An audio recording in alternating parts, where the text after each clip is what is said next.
Hello दोस्तों, मेरे YouTube channel पर आपका स्वागत है। दोस्तों लेखाने से चैनल जरूर शेयर जरूर करिए। शादी में विप्लव करण को घूरते हुए बोला, I don't fucking care what you से।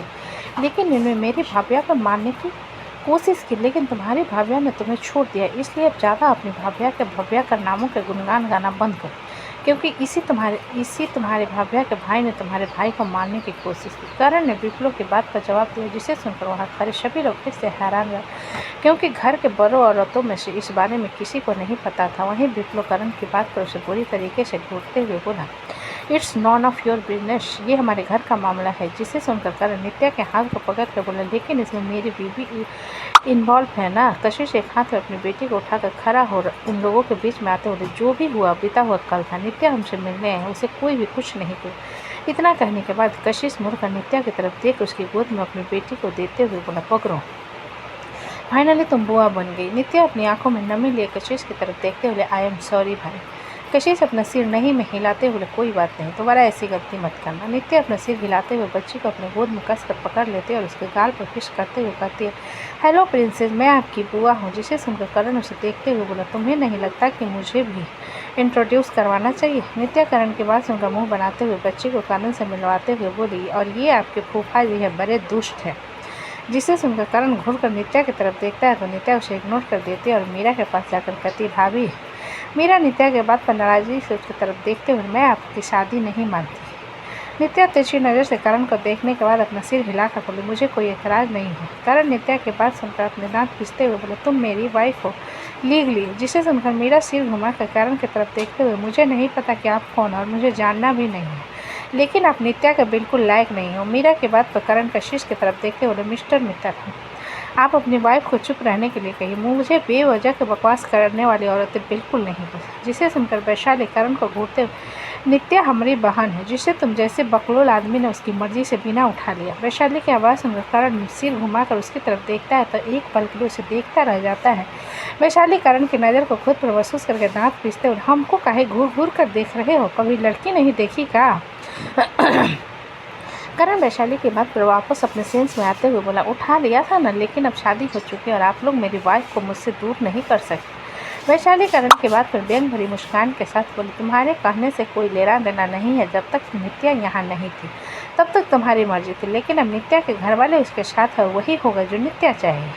वैशाली की बात सुन नित्या की तरफ देखते हुए, क्या मुझे एक्सप्लेन करने की ज़रूरत है। नित्या करण की बात पर वैशाली के सामने आकर बोली, दीदी मुझे इसके साथ नहीं रहना। करण गुस्से में चिल्लाकर बोला, और आज सुबह जो तुमने कहा उसका क्या। अपने घर वालों को देखते हैं पलट गए। मृत्युंजय करण की बात पर बीच में बोला, चिल्लाना बंद करो, मेरे घर में बच्चे हैं। जिसे सुनकर करण अपने दांत को, आपको नज़र नहीं आ रहा है यहाँ पर क्या हो रहा है।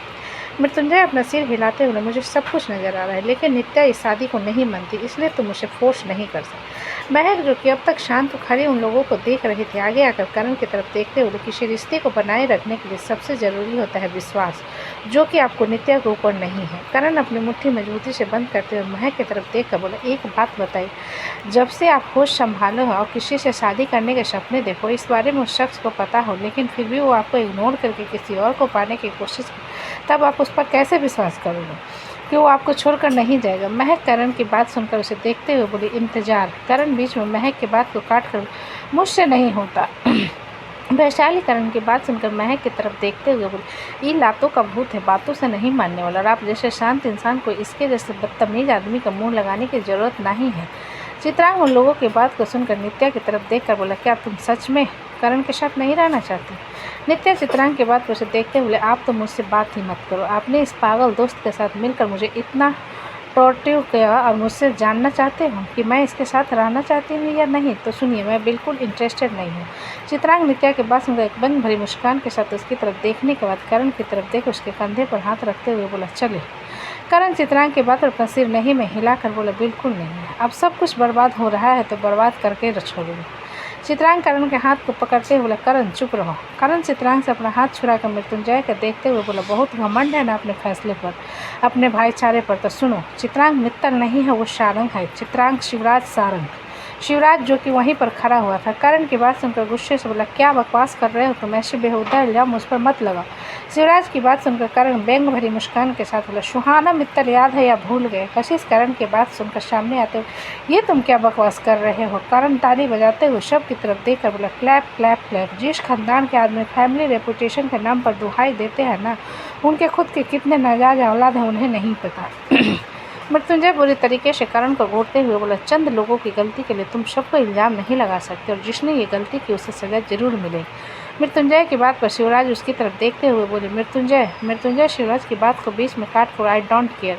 चित्रांग आपका खून है और आपको हिस्से की सारी जायदाद वैदिक और चित्रांग के नाम होगी, और आपको चित्रांग को अपनाना होगा। नीलिमा मृत्युंजय की बात सुनकर गुस्से से बोले, ऐसा होगा ही नहीं। क्यों? कोई भी मुंह उठाकर आकर मेरे पति के कैरेक्टर पर उंगली उठाएगा और मैं बर्दाश्त कर लूँगी? ऐसा नहीं होता मृत्युंजय, और तुम अपने फैसले अपने परिवार तक सीमित रखो, मेरे पति के ऊपर लांघने की कोशिश मत करो। बिप्लो नीलिमा की बात सुनकर बोला, चाची अगर आप खुद को इस घर का हिस्सा मानती ही नहीं है तो इस घर में क्या कर रही हैं?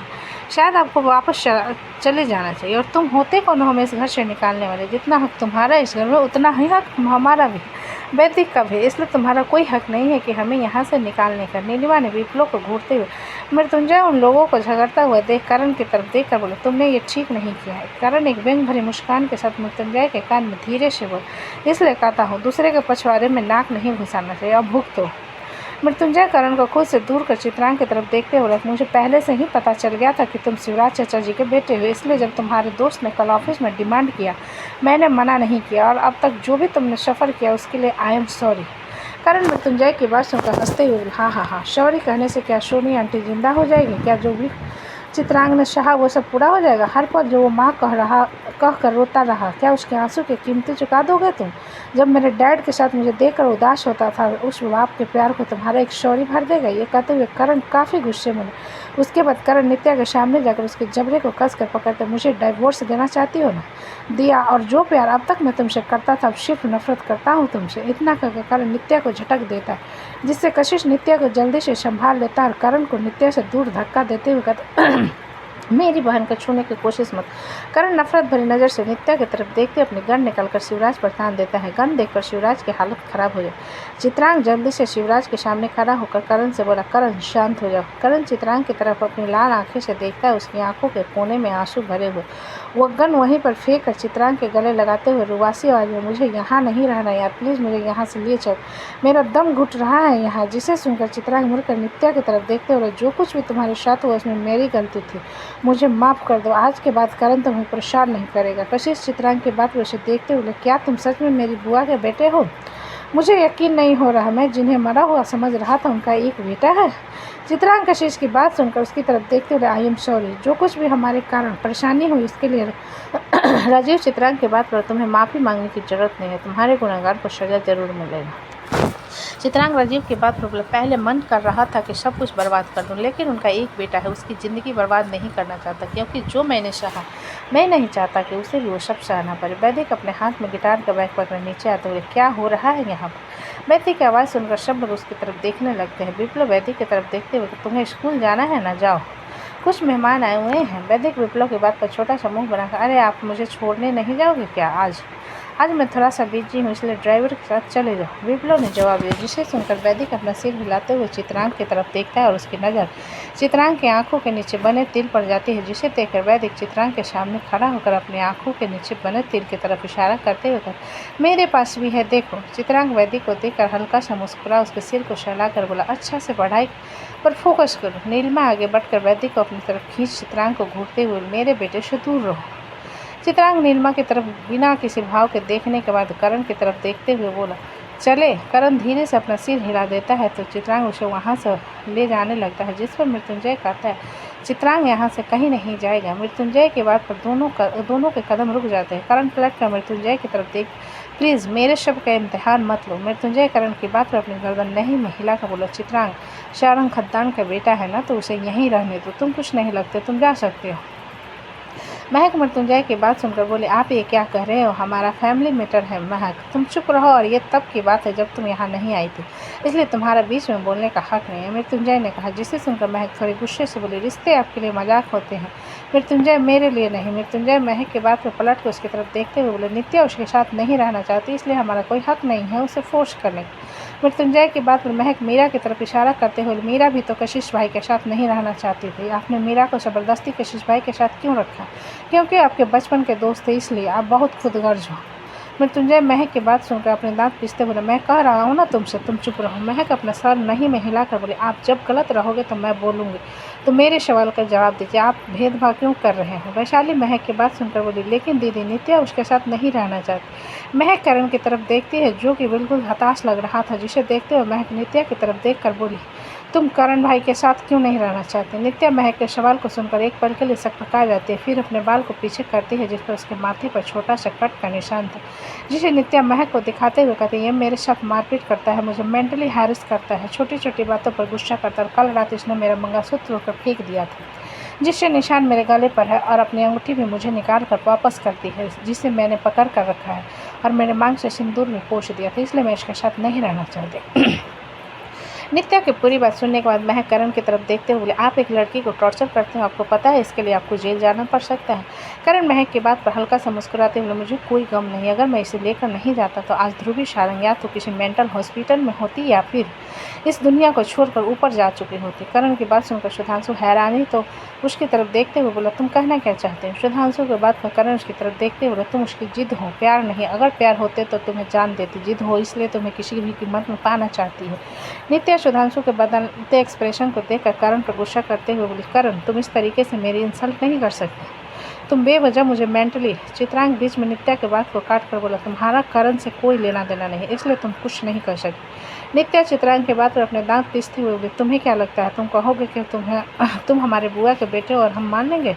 ऐसा हो ही नहीं सकता। मृत्युंजय नित्या की बात सुनकर बोला, अगर तुम्हारा सो कॉल्ड बाप बोलेगा तब तो विश्वास कर लोगी ना? कशिश मृत्युंजय की बात सुनकर बोला, मृत्युंजय राजीव की तरफ देखता है, जिस पर राजीव अपना फ़ोन निकालकर एक वीडियो क्लिप प्ले कर देता है, जिसमें इंद्र मित्तल ये बयान दे रहा था कि उसके अपनी असलियत छुपाने के डर से सुहाना मित्तल को शिवराज की बाहों में दे दिया था। जिसे पूरा सुनने के बाद मृत्युंजय नित्या की तरफ देखते हुए बोला, और मेरे ख्याल से तुमसे बेहतर तरीके से इस बारे में कोई नहीं जान सकता, क्योंकि तुम पहले से ही जान रही थी कि तुम्हारा बाप कशिश को मारना चाहता है। मृत्युंजय की बात सुनकर मीरा उसके हाँ में हाँ मिलाते हुए, हाँ भाई, मुझे इस बारे में पता था, क्योंकि मैं उन्हें रागिनी चाची से बात करते हुए सुना था। शिवराज सभी असलियत को सामने आता हुआ देखकर जल्दी से राजेंद्र जी की तरफ देखते हुए, मुझे माफ़ कर दीजिए भैया, मुझसे बहुत बड़ी गलती हो गई। राजेंद्र जी अपना मुँह फेरते हुए, तुम्हारी करतूतें हमेशा से ऐसी ही थी शिवराज, इसलिए हम तुम्हें अपने साथ लेकर नहीं आए थे, लेकिन हमें पता नहीं था कि तुम अपने जवानी के जोश में एक लड़की की ज़िंदगी बर्बाद कर दोगे, वो भी किसी के अपने ही दोस्त की बहन के। राजेंद्र जी की बात सुनकर शिवराज जल्दी से बोला, नहीं भाई साहब, इंद्र ने मेरा दिमाग खराब कर दिया था, इसलिए मुझे ये सब कर हो गया। शिवराज की बात सुनकर पीताम्बर घिन भरी नज़र से उसे देखते हुए, क्यों शिव, क्या तुम उस वक्त कोई दूध पीते बच्चे थे जो तुम्हें कोई भी अपनी बातों में ला सकता है? पीताम्बर की बात सुनकर शिवराज कुछ भी नहीं कह पाता। वैदिक उन लोगों के चेहरे को देखकर जिसे तय करा देती, उसे लेकर ऊपर की तरफ चली जाती है। मृत्युंजय एक नज़र शिवराज की तरफ देखने के बाद अपना फ़ोन निकालकर पुलिस को कॉल करने लगता है। शिवराज मृत्युंजय की तरफ देखकर जल्दी से करण के नीचे फेंक कर गन उठाकर चित्रांग के ऊपर तान देता है और मृत्युंजय से कहता है, मृत्युंजय तुम ये नहीं कर सकते। मृत्युंजय बिना किसी भाव के शिवराज की तरफ देखते हो, चाचा जो आपने किया गलत था, सुहाना आंटी का बलात्कार करना और उन्हें रास्ते पर छोड़ देना गलत है। शिवराज नफरत भरी नज़र से चित्रांग को देखते हुए बोला, तुम मर क्यों नहीं गए उसकी कोख में, जैसे वो मर गई उसी तरह तुम्हें भी उसके कोख में मर जाना चाहिए था। लेकिन कोई बात नहीं, अब मैं तुम्हें तुम्हारी माँ के पास भेज दूंगा। इतना कहकर शिवराज गोली चलाता है, जिस पर करण चित्रांग को पुश करता है तो गोली सीधा करण के सीने पर आकर लगती है। शिवराज महक के गोद से अव्यक्त को छीन कर महक को धक्का दे देता है और अव्यक्त के सिर पर गन तानते हुए मृत्युंजय से कहता, अगर मेरे रास्ते में आने की कोशिश करोगे तो तुम्हारे बच्चे की खोपड़ी उड़ा दूँगा। जिसे देखकर महक घबराते हुए शिवराज से बोली, चाचा जी आपको कोई कुछ नहीं कहेगा, प्लीज़ मेरे अभी को वापस कर दीजिए। शिवराज महक की बात सुनकर राक्षस की तरफ हंसते हुए, हाँ हाँ हाँ सॉरी महक, लेकिन तुम्हारे पति की होशियारी का भुगतान तुम्हारी औलाद को करना होगा। मृत्युंजय गुस्से से शिवराज को घूरते हुए, अगर मेरे बच्चे को कुछ हुआ ना तो मैं आपको जिंदा नहीं छोड़ूंगा। शिवराज मृत्युंजय की बात पर अव्यक्त गले कसकर पकड़ लेता है, जिससे अव्यक्त रोने लगता है, जिसे देखकर महक रो पड़ती है और रोते हुए शिवराज से कहती है, आप कुछ जो चाहिए ले लीजिए चाचा जी, प्लीज़ मेरे बच्चे को वापस कर दीजिए, उसका गला मत दबाइए। शिवराज महक की बात सुनकर व्यक्त उठा लेता है, जैसे वो उसे पटकने वाला हो, जिसे देखकर सभी लोग बुरी तरीके से डर जाते हैं। तो शिवराज हंसते हुए कहता है, हाँ हाँ, डरने की जरूरत नहीं है, मैं इसे पटकूंगा नहीं। जिसे सुनकर सभी लोग राहत के साथ तभी पीछे से किसी चीज़ को टूटने की आवाज़ सुनाई देती है, जिस पर सब लोगों की नज़र उसी तरफ चली जाती है और शिवराज की नज़र भी उसकी तरफ जाती है। तभी गन शॉट के साथ ही शिवराज की लाश जमीन पर गिर जाती है, क्योंकि गोली उसके दिमाग के आर पार हो गई थी। अव्यक्त भी उसकी गोद से छूट जाता है तो मृत्युंजय कूद कर उसे गिरने से पकड़ लेता है। अव्यक्त बहुत बुरी तरीके से रो रहा था। तो दोस्तों, कहानी कैसी लगी मुझे कमेंट में अच्छी लगे तो प्लीज़ चैनल को लाइक करें, सब्सक्राइब करें, ज़्यादा से ज़्यादा शेयर। कहानी को पूरा सुनने के लिए धन्यवाद।